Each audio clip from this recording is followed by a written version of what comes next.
Good morning guys, कैसे हैं आप सब। चलिए बढ़िया होंगे। ये हमारा आज हमने बताया था कि रक्त संबंध पढ़ेंगे, इसको बिल्कुल भी ना छोड़िएगा क्योंकि ये बहुत ही इम्पोर्टेंट है। अंत तक बने रहिए जिससे आपको आज कुछ आपके सामाजिक ज्ञान के बारे में भी पता चलेगा। रिश्तों के बारे में आप कितने मजबूत हैं ये भी आज पता चलेगा। वैसे इस ब्लड रिलेशन को हिंदी में रक्त संबंध कहते हैं और वैसे तो ये खूनी रिश्ते होते हैं। काफ़ी सारी खून की नदियाँ बह जाती हैं, बहुत सारी लड़ाइयाँ हो जाती हैं इन रिश्तों में, लेकिन फिर भी हम यही कहते हैं कि खून का रिश्ता फिर भी खून का रिश्ता होता है। तो चलिए हम देखते हैं कि आप लोग कितने ज़्यादा जानते हैं, कितना ज़्यादा जानते हैं अपने खून के रिश्तों के बारे में। कुछ क्वेश्चंस मैं पूछूंगा, आप लोगों को बताना है, ठीक है। ये बताइए कि दादा दादी की बेटी को क्या कहते हैं? बुआ, ठीक है। नाना नानी की मौसी, नाना नानी की बेटी माँ या मौसी दोनों हो सकती है, ठीक है। दादा दादी की बहू माँ, चाची या ताई। पापा की बहन बुआ, ठीक है। और मामा की बहन मौसी या माँ। माँ का भाई मामा ही हो सकता है और कोई नहीं हो सकता है। पिताजी के जीजा आपके फूफा होंगे। माँ की माँ नानी या नानी माँ या माता मही, ठीक है। ये तीनों ही बोलते हैं। इसके अलावा पिताजी के पिता दादाजी, माँ के ससुर दादाजी या पितामह, दोनों ही बोलते हैं। भाई का बेटा भतीजा, चाचा की बेटी कज़िन या चचेरी बहन, ठीक है। दादा दादी की बेटी बुआ, दादा दादी की बहू माँ, चाची, ताई कुछ भी हो सकती है। मौसी का बेटा मौसेरा भाई या कज़िन, ठीक है।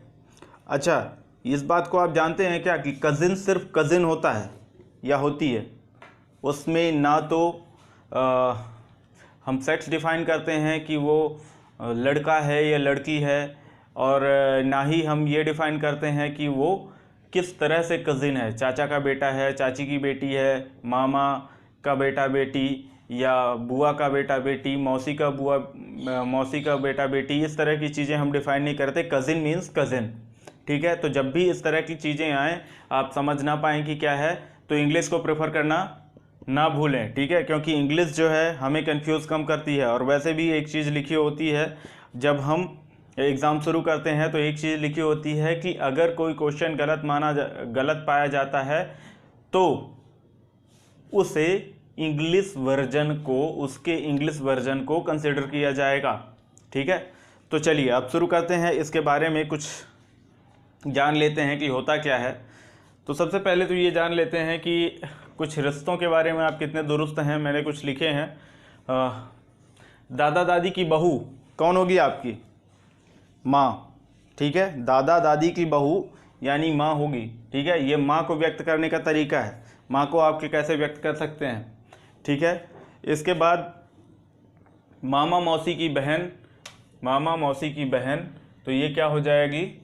माँ हो जाएगी।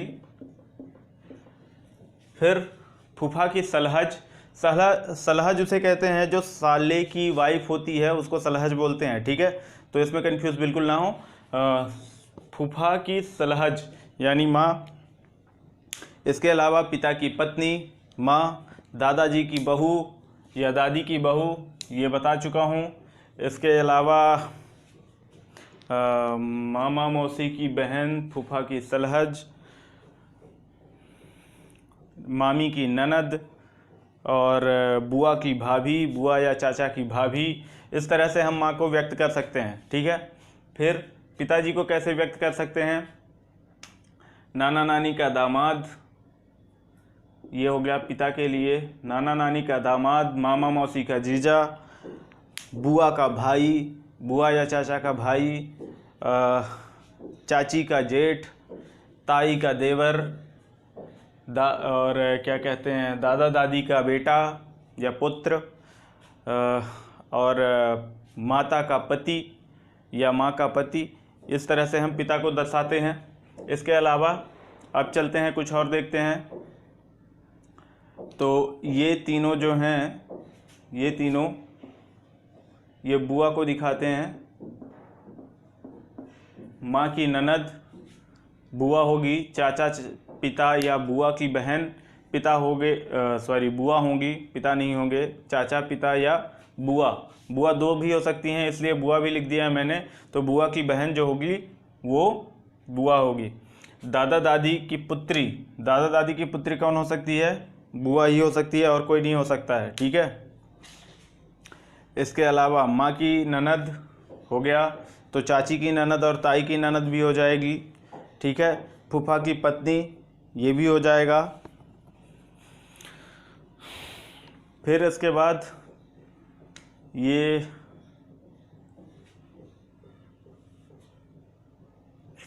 ये जो हैं किसे दिखाते हैं?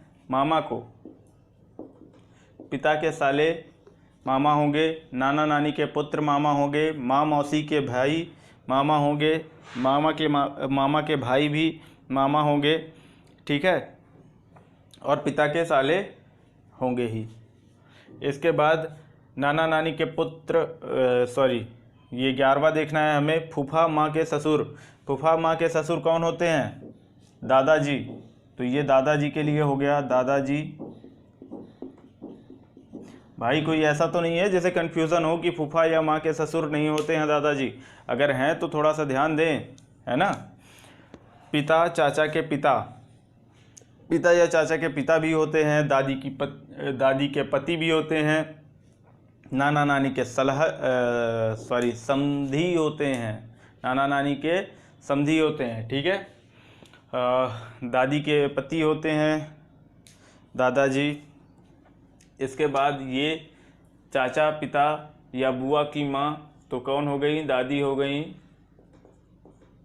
फिर माँ चाची फूफा की सास, ठीक है। और क्या हो सकता है? नाना नानी के समधन, ठीक है, माँ की सास। और क्या हो सकता है?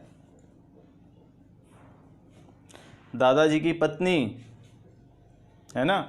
तो ये सारे दादी को व्यक्त करते हैं। इसके बाद दादा की पत्नी, ये भी दादी को व्यक्त करेगा, ठीक है।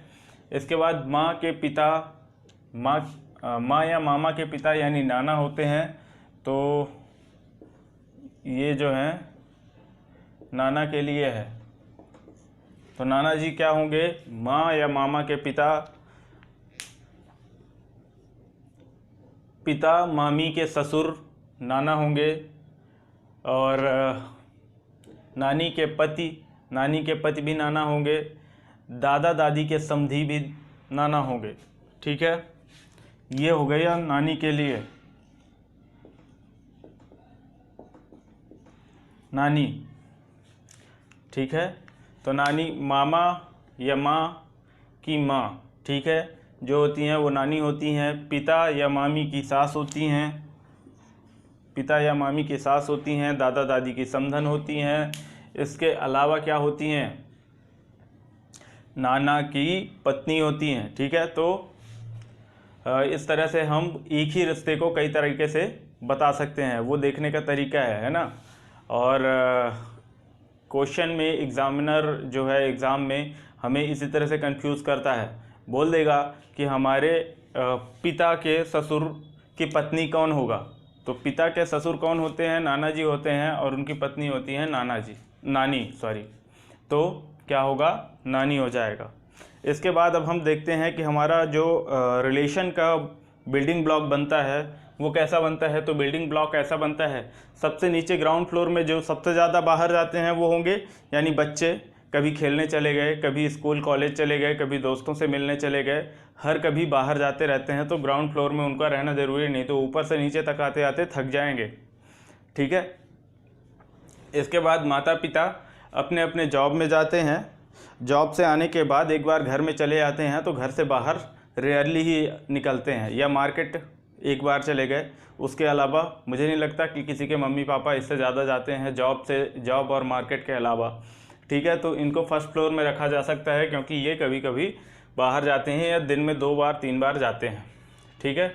इसके बाद सेकंड फ्लोर में कौन रहते हैं? दादा दादी। इनका कोई काम नहीं है, सुबह सुबह टहलने चले गए, वापस आए और उसके बाद टीवी लग गई, रामायण महाभारत और बाकी जो सीरियल देखना है वो देखे, और अपने अपने क्या कहते हैं बहू बेटे से लड़े झगड़े और उसके बाद सो गए।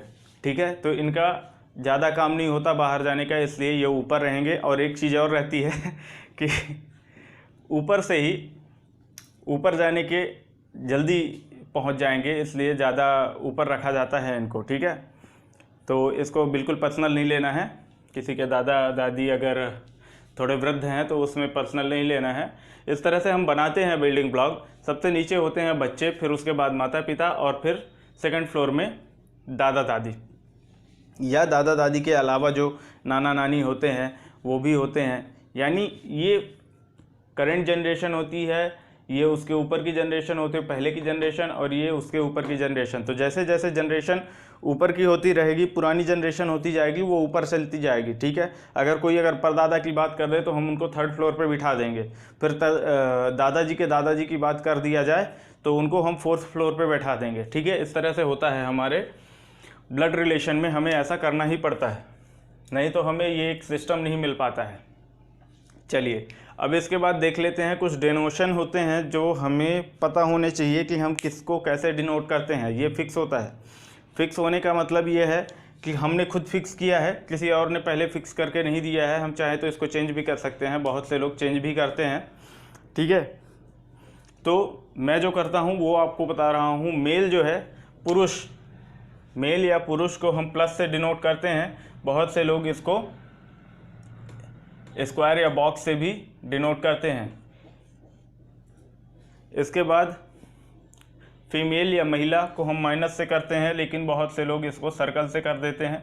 तो इसमें बिल्कुल कन्फ्यूज़न नहीं होना है, आप जो करना चाहें वो करें, लेकिन मैं तो यही करता हूँ और आपको इसी तरीके से बताने वाला हूँ। ठीक है, फिर भाई बहन, सिस ब्रो, जैसा कि आप लोग बोलते हैं सिस ब्रो, कोई आजकल सिस्टर ब्रदर नहीं बोल सकता है, शायद थक जाते हैं। तो सिस ब्रो, भाई बहन, सिंगल बॉन्ड से इनको डिनोट करेंगे, और मैरिड कपल को डबल बॉन्ड से डिनोट करते हैं। जैसे भैया भाभी हो गए तो उन दोनों के बीच में जो बॉन्डिंग होगी वो डबल बॉन्डिंग होगी। ठीक है, क्योंकि उनको दोनों तरफ से खींचा जाता है ना, मायके और ससुराल दोनों तरफ से खींचा जाता है, चाहे भैया हो या भाभी हो, दोनों तरफ से खिंचाई होती है। और भाई बहन में तो क्या है कि सिर्फ मम्मी पापा का ही अधिकार होता है, उसके ऊपर कोई नहीं होता है ना। या मम्मी पापा का हो तो उनके बीच में डबल बॉन्डिंग होगा, दादा दादी के बीच में डबल बॉन्डिंग होगी, नाना नानी के बीच में डबल बॉन्डिंग होगी, चाचा चाची, मामा मामी, बुआ फूफा, मौसा मौसी, इन सब के बीच में डबल बॉन्डिंग होगी। यानी जो जिनकी शादी हो चुकी है उनके बीच में डबल बॉन्डिंग होगी। ठीक है, इसके बाद हम एक क्वेश्चन करते हैं। ज़्यादा लंबा वीडियो नहीं बनाना है, इसलिए सिर्फ एक ही क्वेश्चन करेंगे, बाकी के कल करेंगे।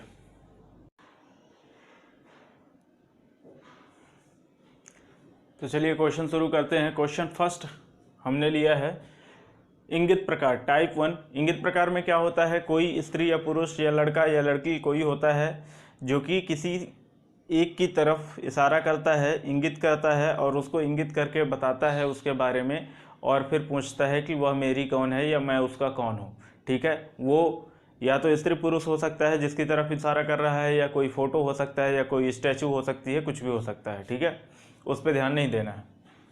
अब देखते हैं सॉल्व कैसे करना है।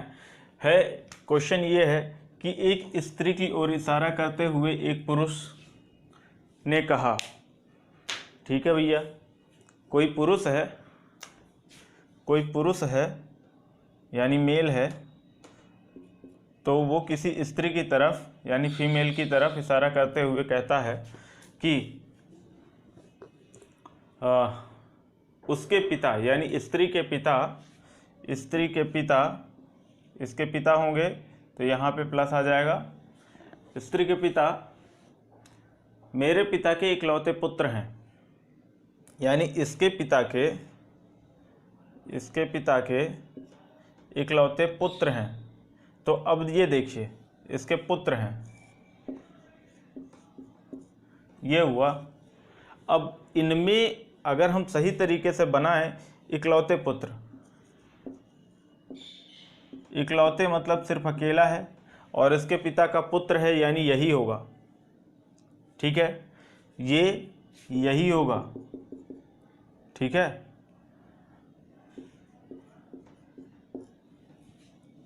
तभी तो हो सकता है, इसके पिता का इकलौता पुत्र तो यही होगा, दूसरा कोई तो होगा नहीं। तो इसलिए क्योंकि इकलौता है तो वह स्त्री जो है वो इस पुरुष की पुत्री होगी। ऑप्शन नंबर ए सही हो जाएगा, ठीक है। देखिए फिर से एक बार बता देता हूं मैं, अगर आप लोगों को कंफर्म नहीं हो रहा है तो इस बार हो जाएगा।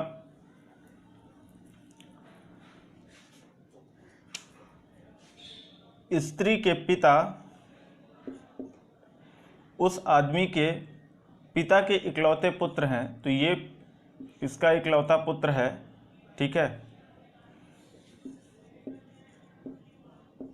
इकलौता मतलब अकेला होगा, तो ये स्त्री थी, इसके पिता उस व्यक्ति के पिता के इकलौता पुत्र था, तो ये यही हो सकता है और कोई नहीं हो सकता है, ठीक है। तो ये कौन हो जाएगा, व्यक्ति, और व्यक्ति का रिश्ता जो पूछा गया है तो वो ये माइनस है, यानी स्त्री है तो पुत्री होगी, पुत्र नहीं होगा। तो हमारा ऑप्शन नंबर ए सही हो जाएगा, बाकी सारे गलत हो जाएंगे। भाई माँ तो हो ही नहीं सकता, पिता तब होता जब वो स्त्री से उस पुरुष का रिश्ता पूछा जाता है। इसमें पूछा गया है स्त्री का रिश्ता पुरुष से किस प्रकार संबंधित है, ठीक है। स्त्री किस प्रकार संबंधित है ये पूछा गया है, अगर पुरुष स्त्री से कैसे संबंधित है ये पूछा जाता तो पिता आंसर हो जाता, लेकिन यहाँ पे स्त्री कैसे संबंधित है ये पूछा गया है। भतीजी हो ही नहीं सकता, और इनमें से कोई नहीं तो रेयरली होता है। चलिए ठीक है, इसे यहाँ पे ख़त्म करते हैं और कल मिलेंगे इसी के इंगित प्रकार के क्वेश्चन लेके, कुछ और क्वेश्चन करेंगे। और तब तक के लिए bye bye, good day, take care and जय हिंद।